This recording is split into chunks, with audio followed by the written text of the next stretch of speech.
ఈ కులగణన చేస్తే ప్రమాదం అని భావిస్తున్నాడు ఎవడో ఇంకా నాకు దొరకలే. మనం చూద్దామంటే కూడా వాస్తవానికి ఈడబ్ల్యూఎస్ రిజర్వేషన్ అమలు చేయాలని ఏదో టెంట్ వేసింది చూడలే, నేను ఏదో ధర్నా చేసింది చూడలే, ఏదో రోడ్ ఎక్కింది చూడలే. కానీ దశాబ్దాల కాలం పాటు కులగణన చేయాలని గొంతెత్తుతున్నటువంటి సమాజం ఇవాళ ఈ అంశం కోసం నిరాహార దీక్షలు చేస్తూ ఈ అంశాన్ని బలపరుస్తూ ఉద్యమాన్ని ముందుకు తీసుకుపోతా ఉంటే మరి ఇప్పటి వరకు కేంద్ర ప్రభుత్వం దీనిపైన స్పందించకపోవడం ఒక ప్రమాదకరమైనటువంటి అంశం. జనాభా లెక్కలతో పాటే కులగణన కూడా చేయాలనేటువంటి ఒక అంశం డిమాండ్ ఉంది. అయితే ఇక్కడ భారతీయ జనతా పార్టీ నేతృత్వంలోని ఎన్డీఏ సర్కార్ శాంపిల్ సర్వే చేసింది.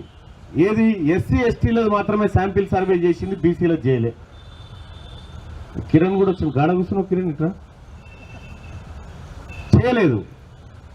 మరి మీరు శాంపిల్ సర్వేలోనే మా లెక్కలు తీయనప్పుడు రేపు జనాభా లెక్కలలో తీస్తారన్న గ్యారంటీ అయితే లేదు.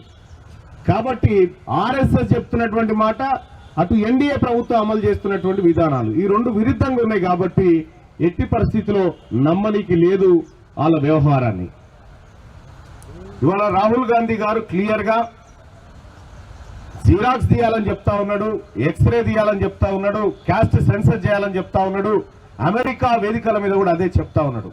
మేము కాంగ్రెస్ పార్టీ నాయకులుగా నేను కానీ మా సోదరు ఇందిరా గాని మేము అందరం కూడా రాహుల్ గాంధీ గారి మాట ప్రకారం ఈ ప్రజలను ఎక్స్రే తీయాల్సిందే.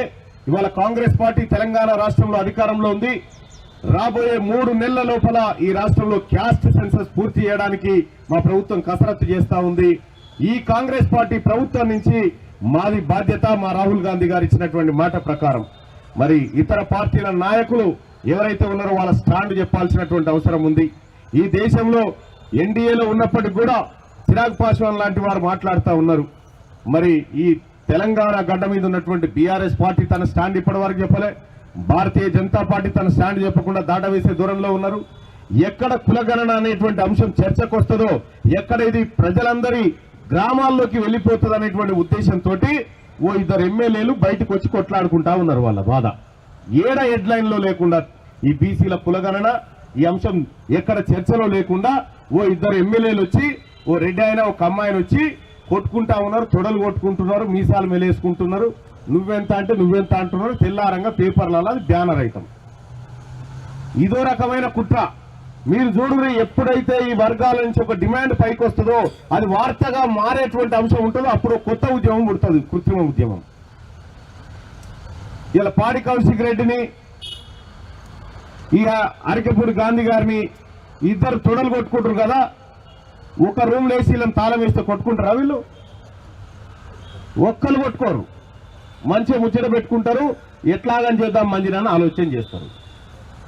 మరి అది మన ఇళ్లలో వార్త కాకూడదు, అది మన ఇళ్లలో వార్త కాకూడదు. ఎందుకంటే ఇవాళ క్యాస్ట్ సెన్సస్ ని, బీసీ వాదాన్ని ఇంత ఇంత ఇంత ఇంత మనమందరం కలిసి ముందుకు తీసుకొస్తున్నటువంటి తరుణంలో ఇటువంటి డ్రామాలన్నీ జరుగుతూ ఉన్నాయి. డ్రామాలను కూడా మనం పసిగడుతూనే ఉండాలి ఎప్పటికప్పుడు.